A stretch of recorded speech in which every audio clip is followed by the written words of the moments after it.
In today's video, I'm going to teach you how to use Zoho Mail. We'll walk through the basics of composing and customizing an email step by step so that by the end, you'll feel comfortable sending professional looking messages from your Zoho Mail account. First, open your browser and go to the Zoho apps page. From there, look for the Mail option. This is usually labeled clearly as Mail and is part of the Zoho suite of products. Click on Mail and it will take you to the Zoho Mail interface. If you're not already signed in, you may be asked to log into your Zoho account first. Once you're in, you'll see your inbox and the main layout of the Mail dashboard. To start writing a new message, look for the button labeled New Mail. This is typically found near the top left corner of the screen. Go ahead and click on New Mail, and a compose window will open. This is where you'll enter all the details of the email you want to send. At the top of the compose window, you'll see a field where you can type the recipient's email address.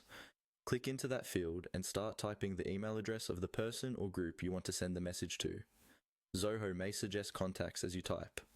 Make sure the address is spelled correctly, because even a small mistake can cause your email to bounce or go to the wrong person. Next, move down to the subject line. This is where you briefly describe what your email is about. A clear subject helps the recipient understand the purpose of your message at a glance. For example, instead of just writing question, you could write question about project deadline to be more specific and helpful. Now you can move into the main body of the email. This is your message area, where you type the content you want to send.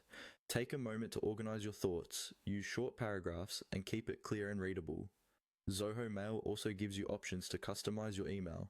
In the formatting toolbar, you can change font styles, adjust text size, add bullet-like structure with spacing and line breaks, or apply colors to highlight important parts.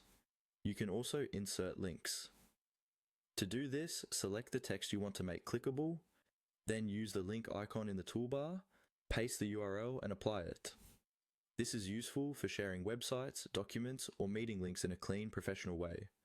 Once you've reviewed your recipient, subject, and message, your email is ready to send.